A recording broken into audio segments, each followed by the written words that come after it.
Good morning. Good morning. Let's do the identity prayer. It'll probably take us a year to get this down. Take a deep breath. I know that within myself there is that life which is perfect, complete, divine. It was never born and cannot die, for it lives and is God. Within myself is the wholeness, peace, poise, and power of life. This life is health, it is abundance, it is love. There is one life, and it is the life of God, and this is my life now, and so it is. Yeah. Thank you. Happy birthday, Ernest. He wrote that. It's one of my favorite quotes of his. So this morning we have choice or chance. Good answer. Good answer. Hey, Chris. Because if we don't make a choice, we're taking a chance. And what are we taking a chance on? We're taking a chance of the consciousness that has brought us to this point, that we will reenact circumstances from our past, because if we don't make a choice, if we don't change, then there's no reason for our experiences to change. If we don't make a choice, we're taking a chance on the consciousness of everyone around us to go along with the flow. That's one problem with this whole go with the flow idea. Well, what if the flow is going down the tubes? If the flow is going down the tubes, we don't want to go with the flow. And so if we're not going to be conscious, if we're not going to make a choice in our life, then we're going to give our power and the directive capability for the circumstances upcoming in our experience, we're going to give all that away. We're going to give it away to what other people think we should do. We're going to give it away to what other people think are possible. We're going to give it away to the real estate market or the economy or the government, or we're going to give it away to our education or our gender or our economic status. We're going to give our power away by not deciding to make a choice in life. And some people say, I don't want to make a choice. I don't want to do that much. But you know, every moment of our lives we're making choices. We made a choice to get up out of bed this morning. Good choice. We made a choice to get ourselves to the center. Good choice. We made a choice to think about things. Good choice. We make a choice every time we look in the mirror. Make a good choice. I love to look at myself. I'm covered with full-length mirrors. I put them everywhere. And I stand there and I look at myself and I consciously choose to see the good. I consciously choose to see that which I can bless and praise. And so I do that. And I say, God, you look good. You are 58 years old. I know people younger than me that look older than me. I look good. Yeah. I do. But I look good because I have chosen to look good. Because I don't look at the things that don't look good. Turn away from the condition.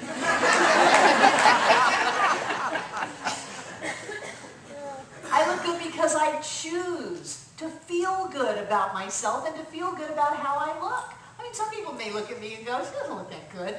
Just keep your thoughts to yourself. Because in my world, I look good. I look great. I look better than I've ever looked. And I choose to experience myself that way. Other people wake up in the morning and they catch a glimpse of themselves in the mirror and they go, oh, God. Don't do that. Choose to see what's good in you. When you think about yourself, choose to look at your accomplishments. Remember, there really are no failures. There are some learning experiences and some things that we wouldn't do the same that we did before, but they're not failures. How can you fail? You are a powerful, creative, spiritual being alive and well on planet Earth. When someone paints a picture and they decide to paint over it, was that a failure? No. You're not a failure. Stop telling yourself lies. Stop lying to yourself and saying you are less than perfect, less than whole, less than complete, less than fantastic, less than marvelous, less than glorious. You are an amazing being. And when we choose to see ourselves that way, our lives reflect that back to us. It's amazing how people do that. If we decide to choose to see ourselves as small, weak, helpless, hopeless, pathetic, victims, other people will see us that way too. And all of a sudden our lives will be filled with these people who see us as small and weak, helpless, hopeless, pathetic victims. And they will treat us that way. And then we've got the nerve to get mad at them. Not realizing that they are simply a perfect reflection of the number that we're running on ourselves. We should be thanking them. Saying, oh, thank you for seeing me as a pathetic victim. Because now I can change that thought inside of myself because I choose how the world sees me by how I see myself. It's not about what's going on the outside. It's always about what's going on the inside. And so sometimes people say, well, I don't even want to make a choice. But you know, by the very act of not choosing, we choose. And there are repercussions to that choice. Some people say, well, I don't know what to choose. And so if you don't know what to choose, it's not time to choose. Because when it's time to choose, you'll know what to choose. You always know what you need to know at the moment you need to know it. So if you're trying to know something early, because it'll make you feel better, because you have a little control issue and want everything all lined up in boxes and rows in your life, so there's no surprises. If you don't know what to do yet, you're not supposed to know what to do yet. You don't have all the information. It's not time. Relax. When it's time for you to know something, you'll know it. And then whether or not you take action on that is your choice. It's like the fire walk that we did, was it just 3 weeks ago? Wow. Wow. See, the thing about the fire walk, once you build the fire and the flames are going, and I had to throw away my fire tending clothes this year because they had burn holes in them. This fire's blazing and it burns down and you rake the coals out, and what are they at, like 1,200 degrees by the time we're walking? And the thing about the fire walk is that you know whether or not it's yours to do. Everybody's got their shoes off, everybody's pants are rolled up, and you stand in front of that fire and you know whether or not it's yours to do, whether you can walk across that fire safely, whether it's yours to walk this time. And if you get that, yes, you can walk safely, and yes, it's yours to walk, then it's your choice. Whether you walk or not, there's no fire walking person with a stick behind you that says, you got a yes, now get on that fire. It's our choice. And it's okay whatever we decide. Conversely, if we get up in front of that fire and we get that, no, this is not our time to walk, it's our choice not to walk. And I would recommend that when we get that intuitive wisdom that says, don't take that job, don't go down that alley, don't get in a relationship with that person. When we get that intuitive wisdom that says, no, it's good for us to learn to listen and to take action on that, even if everybody else is doing it. Even if everybody that we know is saying, oh, it's a terrible economy, don't go into business now. Do you know that there are more entrepreneurs made during a recession than any other time? Yay! Go into business. If you get a yes, even though everything is telling you no, go ahead and trust it. Do what is yours to do.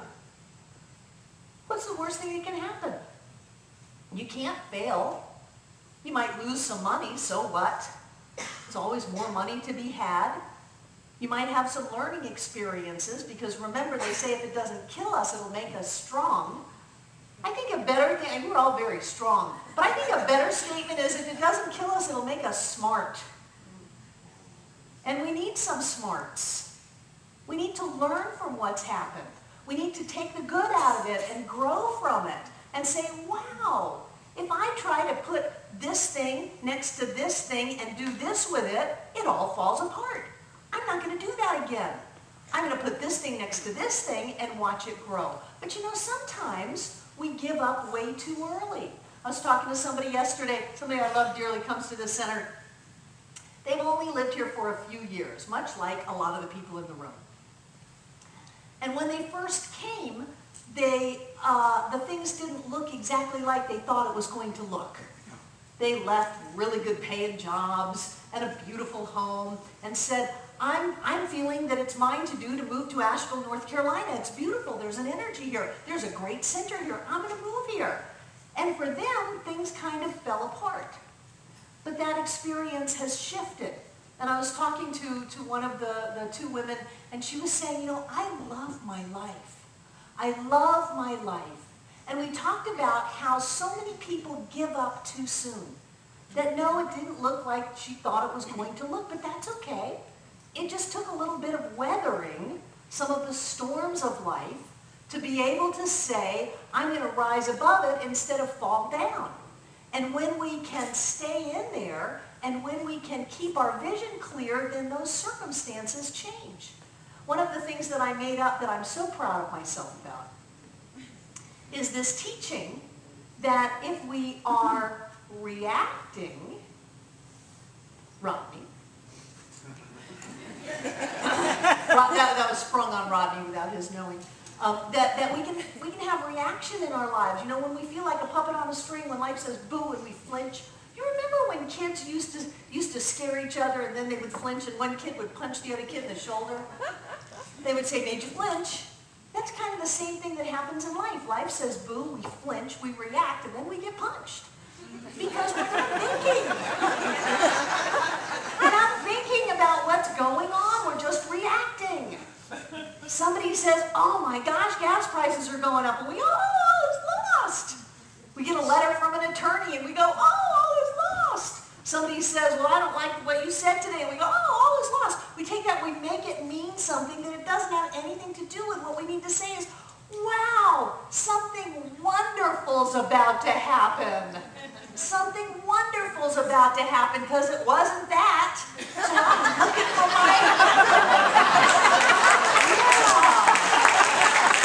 If a door slams in our face, it just means we were not supposed to walk through it, that's all. So stop beating your head against that door and turn around and look for the open door. Chances are there are beams from heaven shining down and the carpet is rolled out and there are trumpets being played and trying to get us to go through the door that we're supposed to go through. Not that there's some outside deity saying you must go through this door, but that our consciousness has created a direction that way.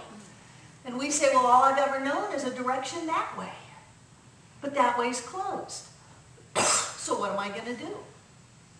We need to start learning how to see things differently. We are the Center for Spiritual Living. We used to be called the Center for Creative Living because we believe that we are creating our reality. And rather than being a puppet on a string being jerked around by the circumstances in life, we are creating our reality. We are creating our experience. So to go from reaction to creation keeps the same exact letters. Go back. Reaction, go forward. Creation. It all depends on how you see it. It all depends on how you see it. Where you put the C. Whether you're reacting or creating, whether it's a reaction or a creation. Depending on how you see it is how you experience your life. So what are you making this mean? Oh, I tried that business and it didn't work out, and that must mean, like my father told me, that I'll never amount to anything. No, it simply means that there's another door to go through. Well, I decided to be in one relationship and that didn't work, so I guess I'll just never be in a relationship again. How ridiculous is that? It's like the apple tree out in the apple orchard. Made its apples. I was so proud.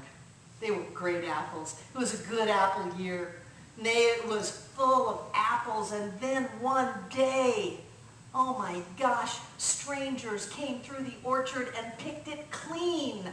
All of its apples were ripped off of its branches and put into big boxes and driven away, and it said, I will never make another apple again. I'll never make another apple again. It just hurts too much. It's just too hard.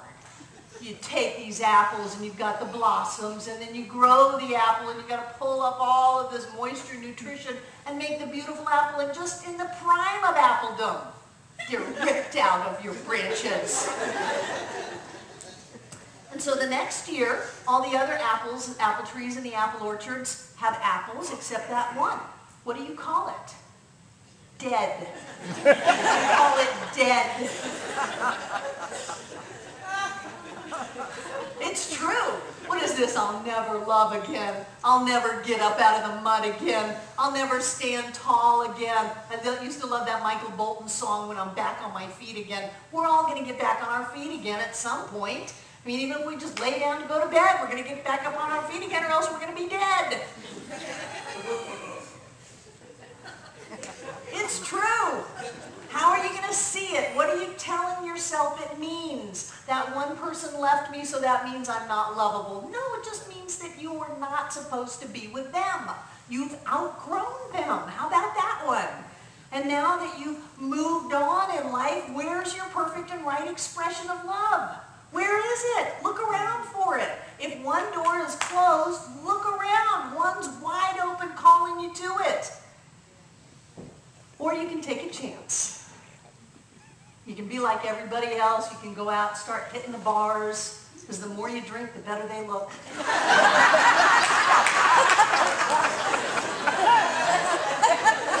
You can get into a relationship with somebody that they think you should be in relationship with instead of somebody that you truly want to be with.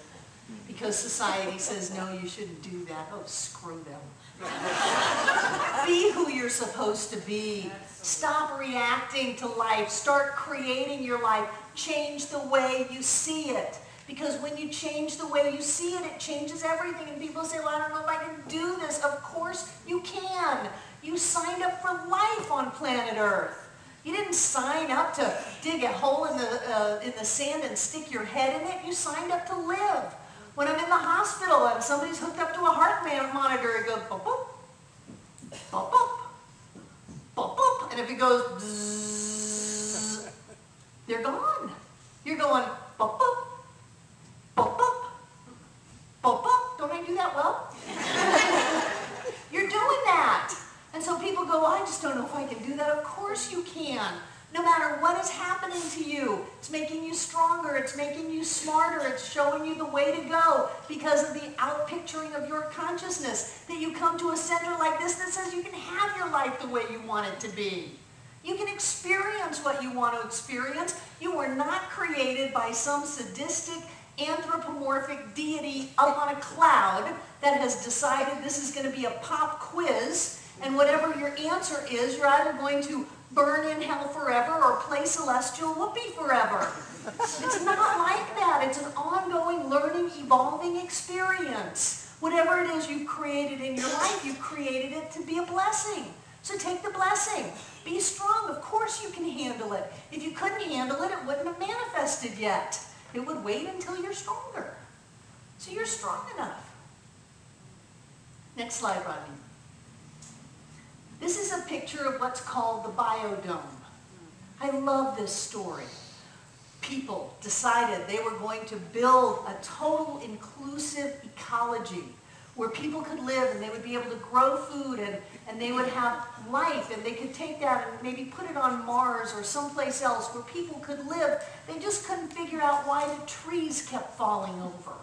Why did the trees keep falling over? They gave them food, they gave them nutrition. They loved the trees, they hugged the trees, they bonded with the trees, and they fell over. They found out that the trees fell over because they didn't have any wind. They didn't have any reason to sink their roots down and hang on for the ride. Because there was no wind, there was nothing stressing them. There was nothing challenging them. There was nothing that happened in their life that they had to process. So they fell over because they had no roots. They had roots, but they were wimpy roots. They needed really strong roots to be a big tree. You need really strong roots to be who you have come here to be. You need to dig down deep and hang on when life gets bumpy. And when you do that, and when you insist on creation instead of reaction, then everything will change and you will blossom into this incredible being that you are meant to be. People say, well, there are storms in life. I don't care. I don't care. Oh, Barbara, make the rain go away. You're so powerful. No, rain is good. I remember in Miami, people would come and say, make the hurricane turn. Turn the hurricane. No, hurricanes are good. It's all part of life. You're not some so weak little human that a mere hurricane will blow you over or a mere blizzard will blow you over. You are much more like the eagle that flies above the greatest storm. Eagles don't cower in the bushes. They don't hang on to a tree until it's over. They say, oh, major storm is coming, not a problem. They simply fly above it. You are much more like the eagle that flies above the storms of life, to take the good, to think it through clearly, and to decide how your life is going to be by the choices that you make. You can go back to my title slide. You're either going to make a choice consciously. You're either going to take control of your life and direct it using the God-given powers of manifestation that you have now, or you're just going to take a chance with the rest of humanity. I don't want to. I don't want to live their life. I believe that each one of us was born to be extraordinary, that we are powerful, spiritual God beings alive and well on planet Earth. Our lives are up to us. And if we let a simple bump in the road get us down, if we let the fact that someone left us or this job is gone or, you know, my apples got picked, if we let that determine who we are, we will simply be reactionary in our life. We will simply be puppets. We will always be at effect. We are meant to be at cause. We are meant to set this spiritual law in motion and to determine through our choices what our experiences are meant to be. Don't give up. Don't let a little rain dampen who you are. Start choosing how you see yourself. Start choosing what you remember about your past. Have selective memory. It's a good thing. Start choosing the stories that you tell yourself and what you make it mean.